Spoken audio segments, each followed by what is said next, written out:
going to read you The Snail and the Whale, which is one of my favourite Julia Donaldson books. Here we go. This is the tale of the tiny snail and the great big grey blue humpback whale. This is the rock as black as soot, and this is the snail with an itchy foot.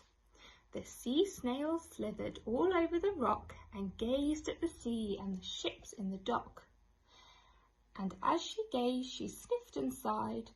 The sea is deep and the world is wide. How I long to sail, said the tiny snail.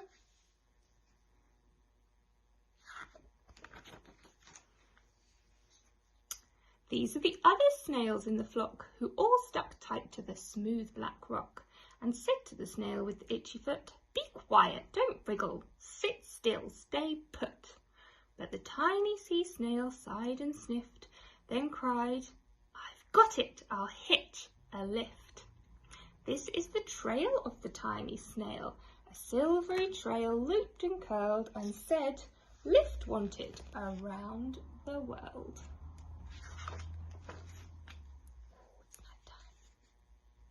This is the whale, who came one night when the tide was high and the stars were bright, a humpback whale immensely long, who sang to the snail a wonderful song of shimmering ice and coral caves and shooting stars and enormous waves.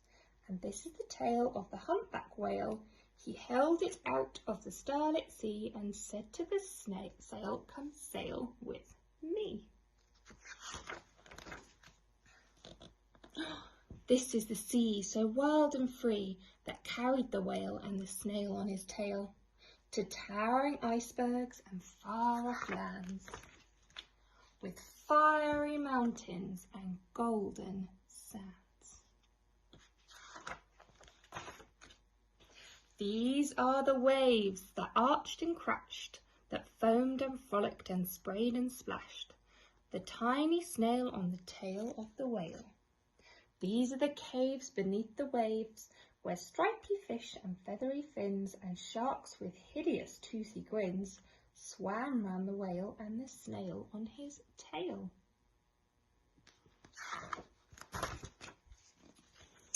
This is the sky, so vast and high, sometimes sunny and blue and warm, sometimes filled with a thunderstorm, with zigzag lightning flashing and frightening the tiny snail on the tail of the whale.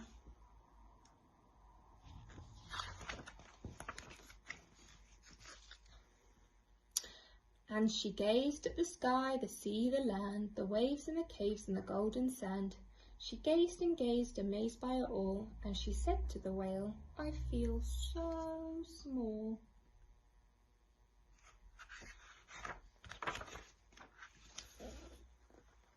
But then came the day the whale lost his way.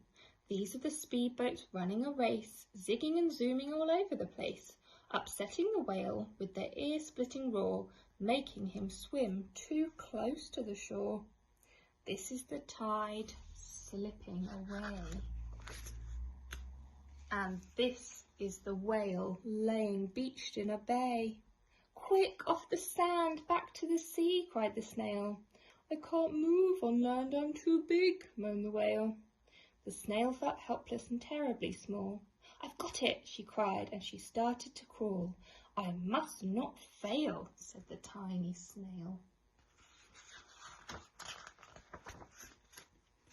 This is the bell on the school in the bay, ringing the children in from their play.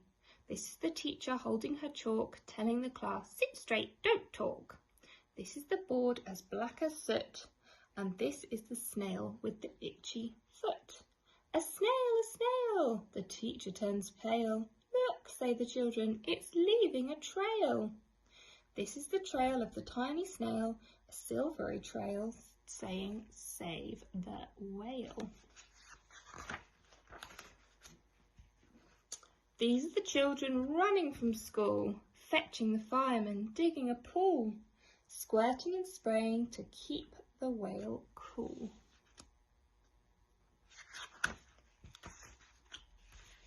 This is the tide coming into the bay, And these are the villagers shouting hooray as the whale and the snail travel safely away.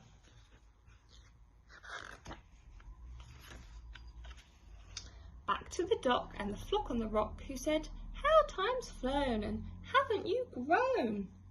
And the whale and the snail told their wonderful tale of shimmering ice and coral caves and shooting stars and enormous waves, and of how the snail, so small and frail, with her looping, curling, silvery trail, saved the life of the humpback whale.